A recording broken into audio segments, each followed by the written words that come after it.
Hi everyone. Today we're going to study solution by substitution method. Given a pair of linear equations in two variables, here are the steps of substitution method. Step 1. Find the value of one variable, say y in terms of the other variable, that is x, from either equation, whichever is convenient. Step 2. Substitute this value of y in the other equation and reduce it to an equation in one variable, that is, in terms of x, which can be solved. Step 3. Substitute the value of x or y obtained in step 2 in the equation used in step 1 to obtain the value of the other variable. Example 1. Solve by substitution method. X plus 3y equals 6. 2x minus 3y equals 12. Step 1. Find the value of one variable from one equation, whichever is convenient. Let this be our first equation. This is the second equation. Look at our first equation. We can isolate x in one side, meaning this positive 3y we will transpose to the right. So we have x equals 6 minus 3y. Then step 2.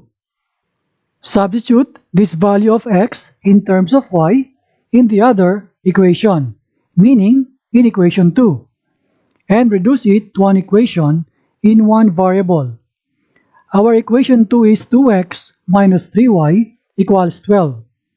This x here we will change by 6 minus 3y. So it becomes 2 times 6 minus 3y, then minus 3y equals 12. Simplifying, this 2 multiplied to 6 becomes 12. 2 times negative 3y is negative 6y.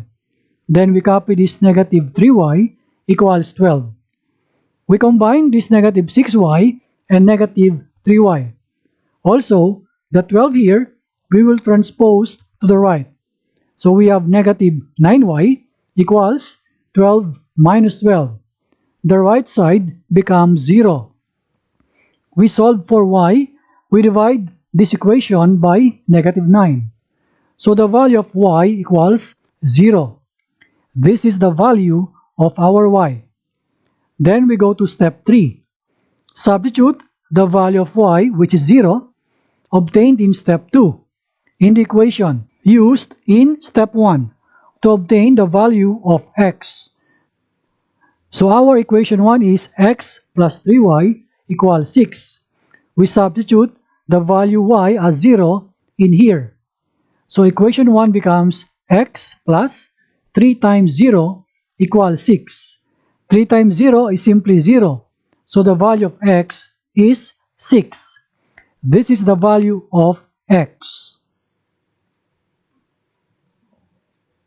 Example 2. Solve by substitution method. 2x plus 3y equals 9. 4x plus 6y equals 18. Step 1. Find the value of one variable from one equation, whichever is convenient. We assign this as the first equation. This is the second equation. Look at our first equation. Let us try to isolate y in one side, meaning this 2x we transpose to the right. It becomes negative. And then we divide the equation by 3, then y will be isolated. So equation 1 becomes y equals 9 minus 2x all over 3. Then step 2. Substitute this value of y in terms of x in the other equation, which is equation 2, and reduce it to an equation in one variable. So equation 2 is 4x plus 6y equals 18. the value of y here, we will change in here. So equation 2 becomes 4x plus 6y. And 6y is now changed into 9 minus 2x all over 3. Then equals 18.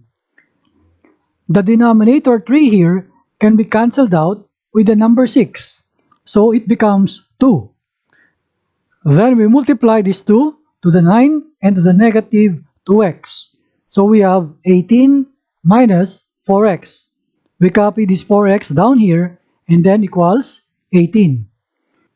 This 4x and negative 4x become 0. So we have 18 equals 18. Note that the variable x is cancelled out, but the equation is still true. 18 equals 18. If this is the case, the pair of linear equations has infinitely many solutions. Example 3. Solve by substitution method.